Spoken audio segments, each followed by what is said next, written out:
If you don't know yourself and you don't know why you are here, then life becomes a footnote. Because without clarity on identity, you can never be clear on purpose and reason for being. Those who know their bloodlines fit like hand in glove into their purpose, for their identity already comes with a blueprint of function. It is unfortunate. Many of us, even at the age of 30, 40, 50, are still trying to find out who we are and why are we here and what is it that we must be doing. You're still trying to look for a career. You're still trying to look for satisfaction. You're still trying to look for purpose and reason for existence. And toward the sunset of your life, you can almost sing the song, but I still haven't found what I'm looking for. Because if you don't know your identity, you can never be clear on your purpose of existence. Be loyal, therefore, to the royalty that is inside you. For royalty will give you loyalty. And when you want to be loyal to that which you are, you will find that your job is cut for you in black and white. For your loyalty will give you purpose for being, reason for existence. And from that reason for existence, you don't have to be looking around and asking, what exactly must I be? You simply have to identify yourself and walk into your purpose. Walk into your reason for existence. This is where many times I quarrel with Christians, because then they will begin to say, if you are born, you must be a child of God, and you must be a slave of God, and etc., and you must be a servant of God. Stop right there. I am not created. I am not made. I was not born to become a slave of a white system. I was not created to become a slave of a colonial system. I was not made, and I did not come here to become a servant to nobody. I'm not going to bow to nobody, black or white, khaki or blue. Because if you know who you are, then you know when to kneel down and when to stand up and straighten up your back. And if you take too much of this Christianity in your head, you'll find that in the ownership of the King James Version, the issues of slavery are tolerated, because, by the way, the Queen owns the copyrights of the King James Version. It is part of the royal IP, intellectual property. And here we are claiming the Bible is the word of God. The Queen says, shut up a little bit. That's not the word of God. That's my book. That's me who translated it. And it's me who owns the copyright of that book, which is busy getting you crazy. And of course, when she is writing that book and is allowing her sons to interpret it, issues of slavery and domination of the white culture, we always find their ways into the text, so that the history written in the Bible will always have the complexion of the one who is writing it. That's why it's so difficult. You need to do more research to find where the black person is featuring in this black book called the Bible. But when you look at the way it is written so eloquently, you might never think that it is part of African history, because the pen that is writing it, it is writing it now from their own perspective. And I cannot believe that as Africans, we can actually just accept it as an entire nation, to believe that the whole African nation is here to become slaves and servants, either of democracy or colonial or Portuguese or Japanese or Chinese or French systems. We need to have some identity to ourselves, some self-respect as a nation, some self-preservation as a nation. And we stand up one and all and say, as a people, would rather be loyal to the royal inside us than throw away our royalties and become slaves of some colonial systems. Without identity, you will constantly be a servant to the one who determines and tells you, what's your identity? What's your name, Mr. So-and-so? What's your name, Squire so-and-so? What's your name, Signor so-and-so, Signorita so-and-so, Sir so-and-so? And the one who names you owns you. The one who names you owns you. Without identity, you have no purpose. And if you have no purpose, you have no direction. If you have no purpose, you have no direction. You don't even know where you are, where you're coming from, and where you're going. Take note, it's identity, number 1. 2, purpose, function with unction, reason for being. And when you have your identity and your purpose of existence, number 3, then where are you? Where are you as an African child? If you know who you are and you know the reason you must be here, then where are you on the purpose that you have said you've come here to accomplish? Where are you in your culture? Where are you in your family disposition and in your royal places? Where are you as an African in your land? Where are you in terms of for your identity must give you geographical location. You cannot therefore be sitting in some penthouses somewhere, in some city council property. You cannot be sitting in some 1 square foot concrete and corrugated iron space and say, this is me, this is my space. Know yourself, African child. Know where you are coming from. Know the reason for your being. Identify where you are. And start making movements towards your geographical location where you must be functional.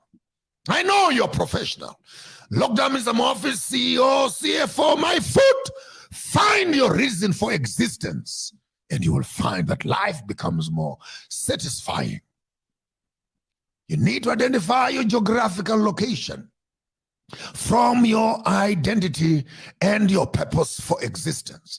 Many of us have careers and professions, but we don't have purpose. At the end of the day, you can't understand how a CEO and an FE or HE or HR this can commit suicide, earning good figures of money and etc. Then you know that money will not satisfy when there is emptiness of identity and reason and purpose for existence. Find out your history and your identity. Identify your purpose for existence and then start moving towards your purpose and your identity. You may just find that you are in the wrong geographical location. When you find your geography and you find your purpose and you find your identity, you may just find that life is a beautiful thing with satisfaction. Know yourself, African child. Know yourself, African child. We were not born as servants, slaves of colonial masters, and we're happy to be receiving crumbs of bread like dogs eating leftovers that fall off from the master's tables. Here we are maintaining systems that belong to the colonial system, and we're just too happy to be receiving stipends and salaries, and we are just comfortable in mediocre lives. I want to challenge the African child identity. Who are you, African child? Who are you?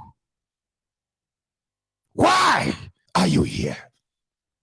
And if you know who you are and you know why you are here, how far are you from your reason for existence?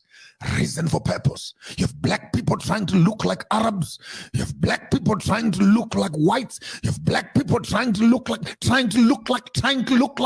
you look like them, who will look like you? For every time you try to be like the other person, you are forfeiting the opportunity to be yourself. Be loyal to the royal inside you. Be loyal to the royal inside you. That's identity for me. Loyalty to royalty. You can't be a servant of a system that you don't know, and you do weddings that you don't know. You do businesses that you don't know. You do marriages that you don't know.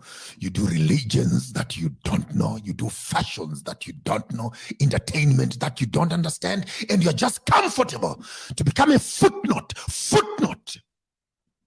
in the biography of your own history as African people. Know yourself, African child. Reason for being. Purpose. Where are you? Identify your geographical location. moving your properties, your money, your being towards your purpose, towards your geographical location, where you're going to be functional.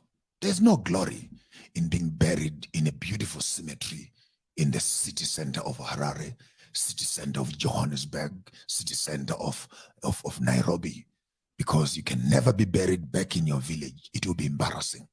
So you buy yourself these expensive graves in cities far away from your own forefathers and your grandfathers, because it's embarrassing to go back to your village and be planted next to your grandfather, and your family. Pack your bags first here in your mind. Start moving your properties, start moving your cars, start moving your things towards your identity, your purpose, and your reason for being. It should be glorious that you connect your history with your ancestry while you are still alive, and your children will know where they are coming from. That's all I had for you for this afternoon. Be loyal to the royal that is inside you.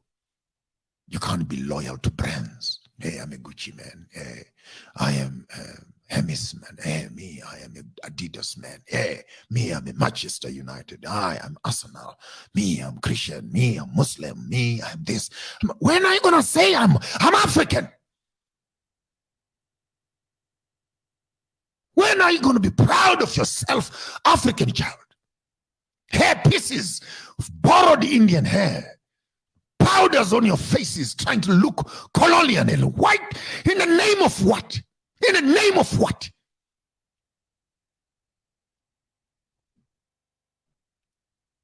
Be loyal to the royal inside you.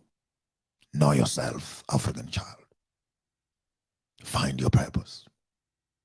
Then identify how far are you from your reason of existence. For he who does not know themselves can never say the truth, because truth is not words.